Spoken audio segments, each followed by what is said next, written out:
Assalamualaikum, selamat pagi dan salam Malaysia Madani. Bersama saya Lydia Yusrina Abdul Ilyas dalam Berita Pagi Sarawak, edisi Rabu 10 April 2024. Rakyat Sarawak diminta mengambil peluang daripada setiap perayaan yang diraikan untuk terus menyuburkan hubungan dan memperkukuhkan ukhuwah antara ahli keluarga, jiran tetangga serta rakan dan taulan. Yang di-Pertuan Negeri Tun Pehin Sri Dr. Wan Junaidi Tuanku Jaafar dalam perutusan Hari Raya Aidilfitri berkata, keharmonian hidup bermasyarakat menjadi asas perpaduan negara bangsa.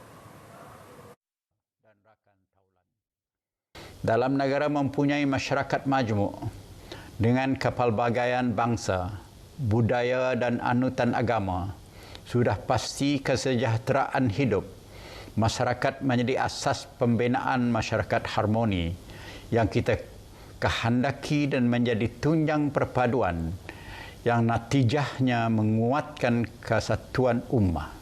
Dalam pada itu, Tun Pehin Sri Wan Junaidi turut menyeru rakyat di negeri ini tidak melupakan jasa dan pengorbanan anggota semua cabang pasukan keselamatan dan petugas kesihatan serta penjawat awam. Jelas beliau, setiap kali musim perayaan, kelompok tersebut senantiasa mencurahkan khidmat setia tanpa berbelah bahagi dalam menjaga kesejahteraan rakyat dan keselamatan negara. Dalam kegembiraan umat Islam merayakan Aidilfitri, Yang di-Pertuan Negeri berharap agar rakyat tidak melupakan golongan kurang berkemampuan, anak-anak yatim, warga tua dan orang kurang upaya.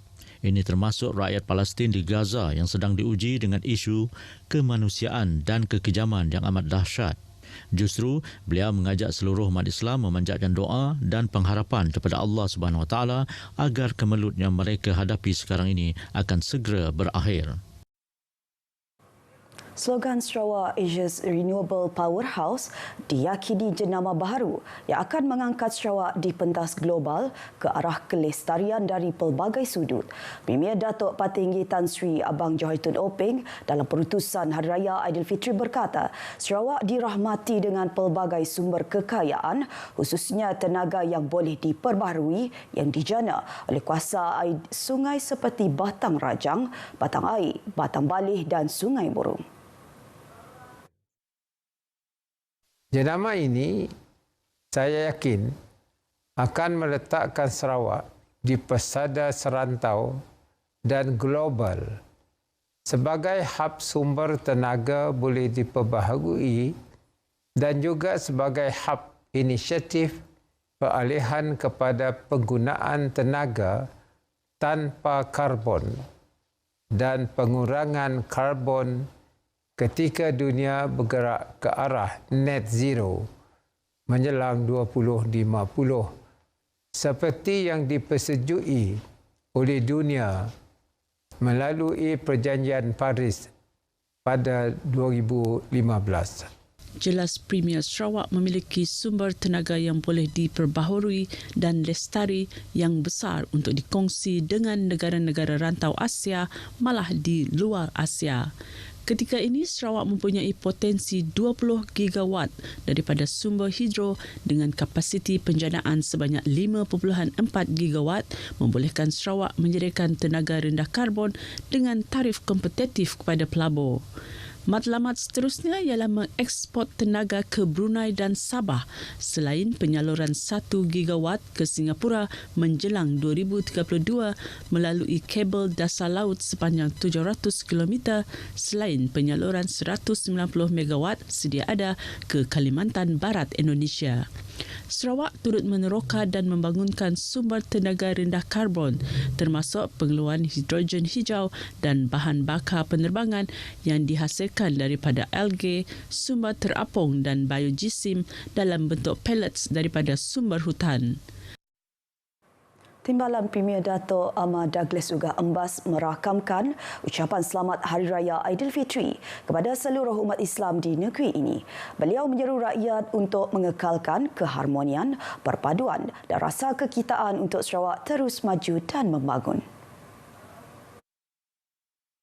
Menurut beliau, perpaduan yang tidak berbelah bahagi, keharmonian dan kesetiaan dalam kalangan rakyat akan membantu Premier mentransformasi Sarawak menjadi progresif dan makmur di rantau ini. Beliau yakin Premier Datuk Petinggi Tan Sri Abang Johari Tun Openg mampu membawa Sarawak lebih maju berdasarkan strategi pembangunan pasca COVID-19 yang merangkumi pelan dan program pembangunan strategik untuk menjadi negeri berpendapatan tinggi menjelang 2030.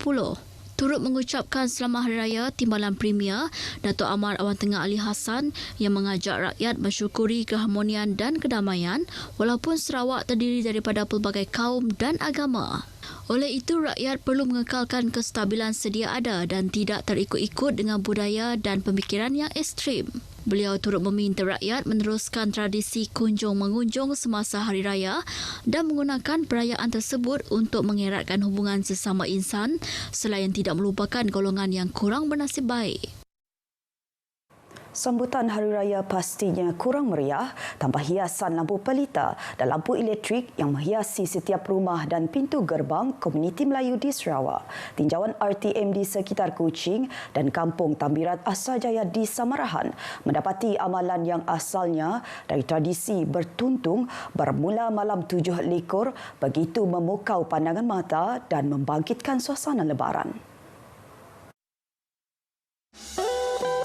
Bagi perantau, pastinya teruja kedatangan mereka disambut lampu berwarna-warni di kampung halaman.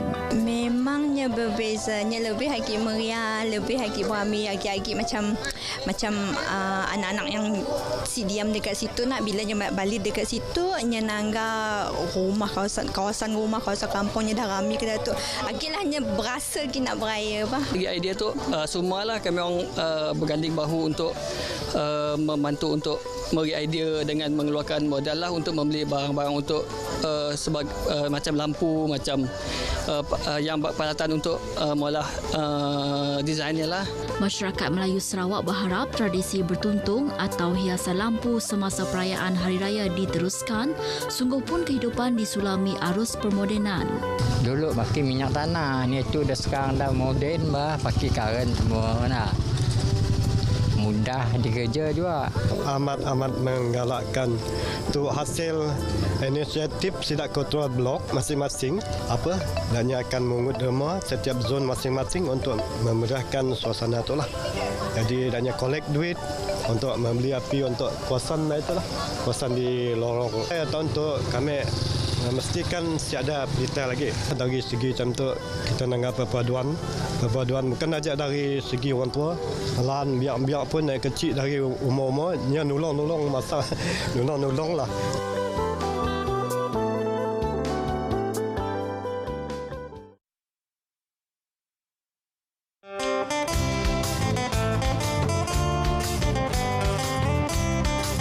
Saya Saiful Arini, pengurus RTM Miri mengucapkan Selamat Hari Raya Aidilfitri, maaf zahir dan batin khususnya kepada rakan-rakan dan juga keseluruhan warga RTM Miri. Saya Muhammad Irfan bin Sanif, jurutera penyiaran RTM Miri, ingin mengucapkan Selamat Hari Raya Aidilfitri, maaf zahir dan batin kepada seluruh warga RTM Miri dan juga ahli keluarga saya. Selamat Hari Raya. Kami penyampai Miri FM mengucapkan Selamat Hari Raya Aidilfitri, maaf zahir dan batin. Kami dari RTM Sarawak ingin mengucapkan Selamat Hari Raya Aidilfitri, maaf zahir dan batin.